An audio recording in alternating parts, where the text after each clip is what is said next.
बुद्धं शरणं गच्छामि, बुद्धं शरणं गच्छामि। तो थंबनेल देखकर आप समझ गए होंगे कि आज हम गौतम बुद्ध के बारे में बात करेंगे। इससे पहले आप हमारे चैनल को सब्सक्राइब नहीं किए हैं तो सब्सक्राइब करिए और लाइक कमेंट करना बिल्कुल ना भूलें।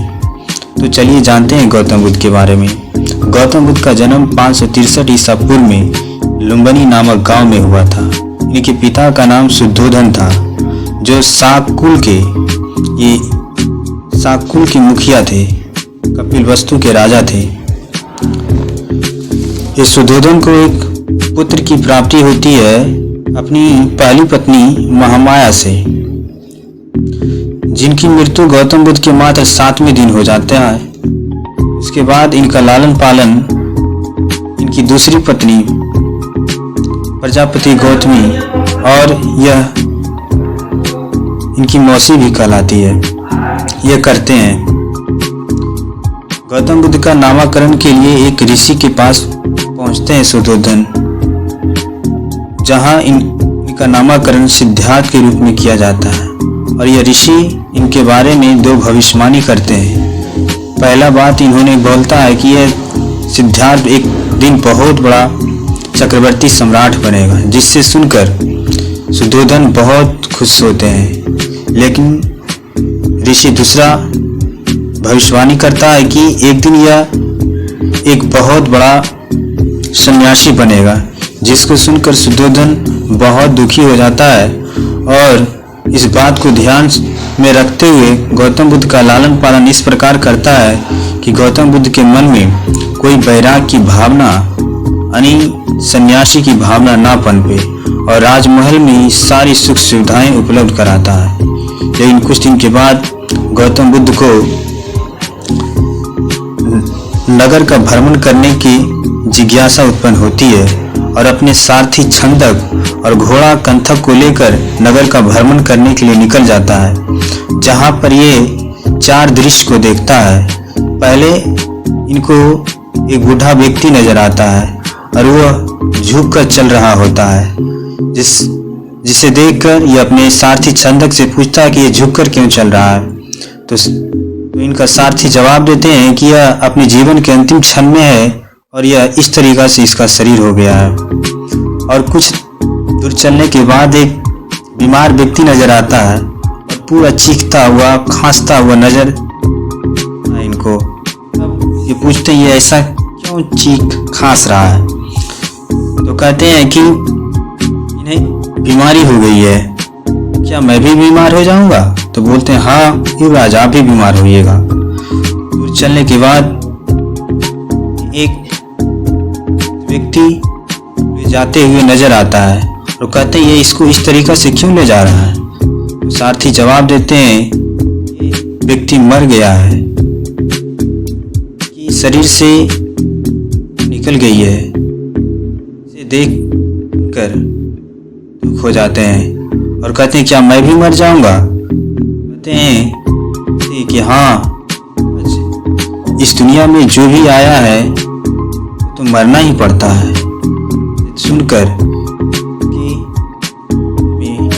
बहुत दुख होता है। और कुछ दूर चलने के बाद एक सन्यासी इनको नजर आता है और बहुत प्रसन्नचित मुद्रा में नजर आते हैं, जिसे देखकर महात्मा बुद्ध बहुत खुश होता है और अपने साथी से पूछता है कि ये आदमी इतना खुश क्यों है। तो बोलते हैं कि ये अपनी मोह माया त्याग कर भगवान की आराध्य कर रहा है। तो इस बात को दिल में प्रवेश कर जाता है और समय बीतता है। और कुछ दिन के बाद एक दिन रात को अपनी पत्नी यशोधरा और अपना पुत्र राहुल को सोते हुए छोड़कर गृह त्याग कर देते हैं। इस घटना को महाविनिष्क्रमण के नाम से जाना जाता है। जब सुबह होता है तो पूरे राजमहल में हंगामा हो जाता है कि गौतम सिद्धार्थ गया कहाँ। और की पत्नी अपनी सखियां से पूछते हैं कि सखी वो कहाँ गए हैं, मेरा बायां नयन फड़कता है, पर मैं कैसे मानूं देख यहाँ यह हृदय धड़कता है। और जिससे यशोधरा पूरा व्यथित हो जाती है और अपने सखियों से पूछती है और कहते हैं यशोधरा कि सिद्धि हेतु स्वामी गए। ये तो बहुत बड़ी बात है कि स्वामी सिद्धि के लिए गए, ज्ञान प्राप्ति के लिए गए। सिद्धि हेतु स्वामी गए यह गौरव की बात, परंतु चोरी चोरी गए ये बड़ी बेघात। परंतु चोरी चोरी चल गए मुझे बताए हुए, तो सखी रे मुझसे कह कर जाते, कह तो क्या वे अपनी पथवाता पाते। अगर मुझसे कह के जाते तो मैं उनको नहीं जाने देता। इस तरीका से बिरहा की आग में यशोधरा जलते हैं। और से पहले गौतम बुद्ध चार अलार कलाम से सांख्य दर्शन की शिक्षा लेता है और दूसरे गुरु रुद्रक रामपुत्र से भी शिक्षा ग्रहण करते हैं। लेकिन इस शिक्षा से ये संतुष्ट नहीं होता है। इन्हें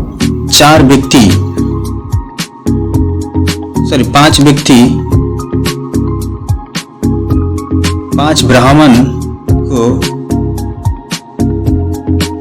हैं जिनका नाम कोनिडन बप्पा भादिया महानामा अस्सागी के साथ तपस्या करने के लिए बैठ जाते हैं, लेकिन तपस्या नहीं कर पाते हैं।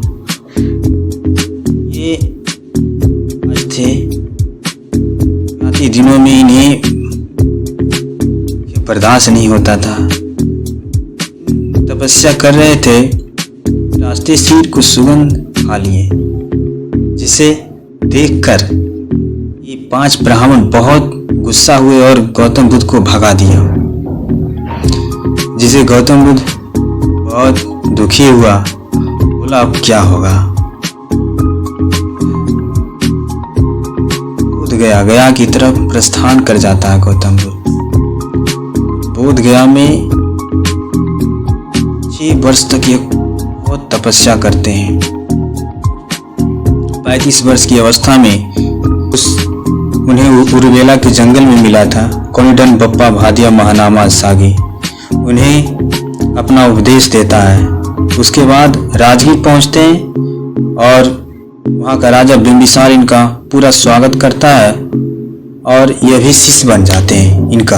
यहीं पर इन्हें उपाली जो इनके शिष्य थे, प्रिय शिष्य, ये शिष्य बनते हैं। उसके बाद गौतम बुद्ध श्रावस्ती पहुंचता है और वहाँ का राजा प्रसेनजीत को का उपदेश देता है, जिसे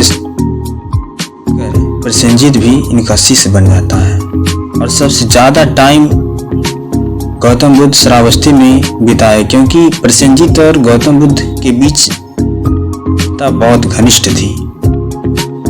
और यही श्रावस्ती में ही अंगुलीमाल नामक डाकू भी शिष्य बन जाता है। अंगुलीमाल डाकू की कहानी है कि यह निया कर लिया था कि इस रास्ते से जो भी जाएगा उसे उंगली काटकर हम गले में पहनेंगे।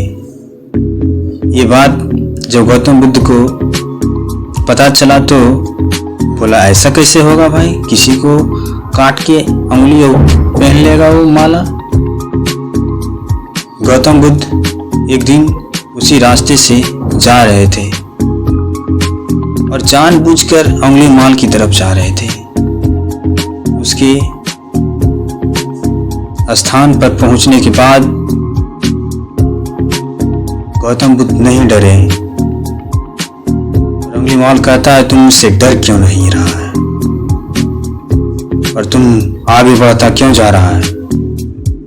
बोलता है मैं क्यों डरूंगा, क्या ऐसा करने से तुम्हें क्या मिलता है। बोला मैं इस जंगल का सबसे खूंखार डाकू हूं,